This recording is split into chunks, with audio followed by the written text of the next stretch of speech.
एक कथा के अनुसार एक दिन मत्स्येंद्र नाथ भिक्षा मांगने के लिए गांव में आए, जहां सर्वोपद नामक एक धर्मपरायण ब्राह्मण रहता था। उनकी पत्नी सरस्वती एक सुंदर, धर्मपरायण, कर्तव्यपरायण और निष्ठावान महिला थीं। हालांकि वे दुखी थीं क्योंकि उन्हें संतान नहीं हो सकती थी। संतान ना होने के कारण उनके मन में बहुत पीड़ा थी और ब्राह्मण दंपत्ति बहुत दुखी थी। भिक्षा देने के बाद वह योगी मत्स्येंद्र नाथ की तरफ बड़ी उम्मीदों से देखने लगी। योगी मत्स्येंद्र नाथ ने तुरंत समझ लिया कि महिला किस तकलीफ से गुजर रही है। उन्होंने कुछ पवित्र राख निकाली और उस महिला को देते हुए कहा कि इस पवित्र राख को खीर में मिलाएं और रात में ऋतु स्नान करने के पश्चात ही इसका सेवन करें। इससे आपकी इच्छा अवश्य पूरी होगी।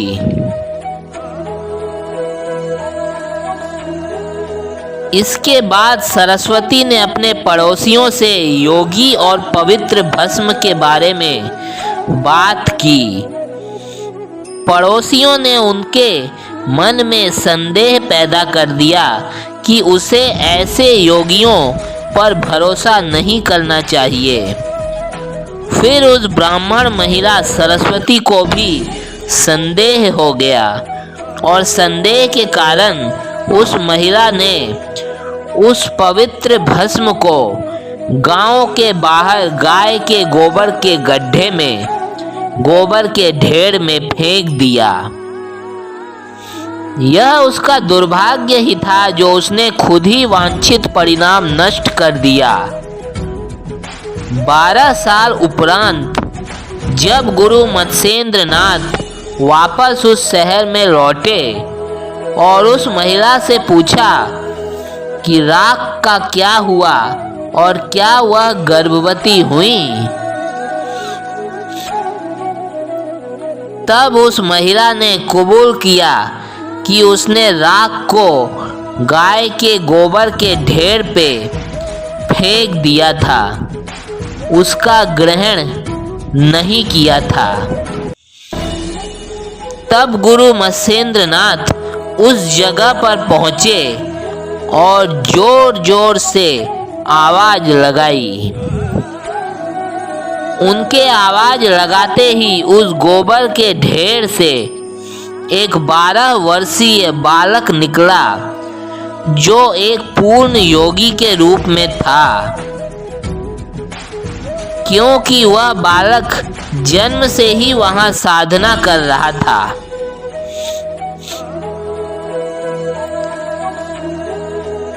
गुरु मत्स्येंद्र नाथ ने उस बालक के शरीर के गोबर को झाड़ दिया।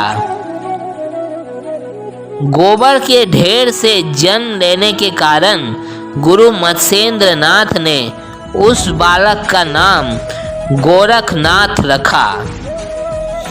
गुरु मत्स्येंद्र नाथ फिर उस बालक अर्थात गोरखनाथ को लेकर अपने साथ चले गए एवं उन्होंने उस बालक गोरखनाथ को अपना शिष्य प्रदान किया एवं शिक्षा और दीक्षा दी। गोरखनाथ जी अपने गुरु मत्स्येंद्र नाथ का बहुत आदर एवं सम्मान करते थे। उनकी गुरु भक्ति असीम एवं अद्भुत थी। अपने गुरु के साथ रहकर ही उन्होंने शिक्षा, दीक्षा, तंत्र मंत्र तथा योग ज्ञान इत्यादि की सीख ली थी।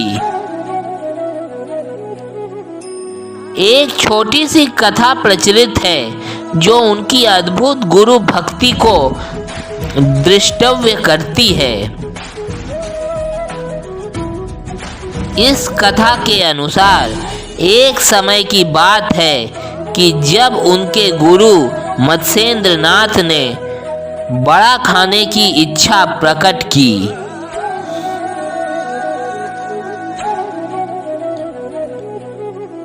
तो गुरु गोरखनाथ अपने गुरु मत्स्येंद्र नाथ की इच्छा पूर्ति के लिए भिक्षाटन करने निकल पड़े।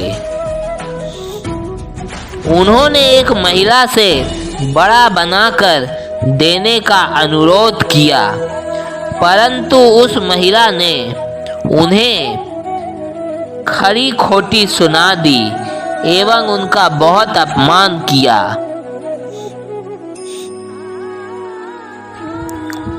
उसके बाद भी उन्होंने उस स्त्री से विनती की एवं उसके बदले कुछ भी मांगने को कहा, जिससे उस स्त्री ने उनसे उनकी दोनों आंखें ही मांग ली। गोरखनाथ ने बिना किसी संकोच अपने गुरु की इच्छा पूर्ति हेतु उस स्त्री के समक्ष अपनी आंखें निकालकर प्रस्तुत कर दी और उससे अपने गुरु के लिए बड़ा लेकर अपने गुरु को ग्रहण करने हेतु समर्पित कर दिया। उनके गुरु मत्स्येंद्र नाथ उनसे बहुत प्रसन्न हुए तथा उनके नेत्र उन्हें वापस प्रदान कर दिए। गोरखनाथ जी की गुरु भक्ति सभी को अपने गुरु का सम्मान करने तथा गुरु की आज्ञा पालन की शिक्षा देती है।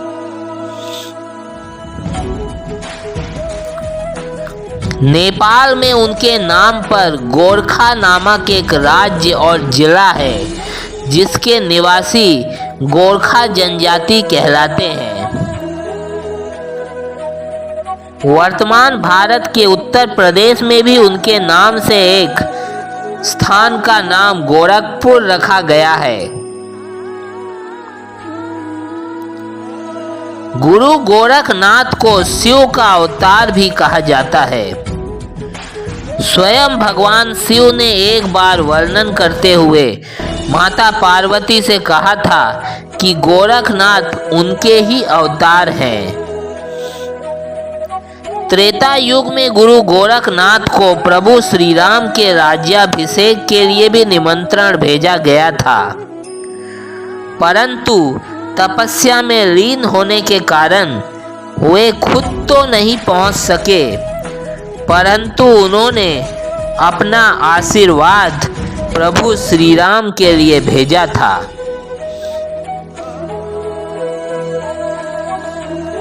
द्वापर युग में जब रुक्मिणी और श्री कृष्ण का विवाह संपन्न हुआ था, तो देवताओं के आग्रह के बाद गुरु गोरखनाथ ने भी अपनी उपस्थिति वहां दर्ज करवाई थी। जब धर्मराज युधिष्ठिर द्वारा किया जा रहा राजसूय यज्ञ संपन्न होने जा रहा था, तब स्वयं महाबली भीम गुरु गोरखनाथ को आमंत्रित करने के लिए गए थे। जब भीम वहां पहुंचे, तब गुरु गोरखनाथ तप में लीन थे, इसलिए भीम को काफी लंबे समय तक उनका इंतजार करना पड़ा।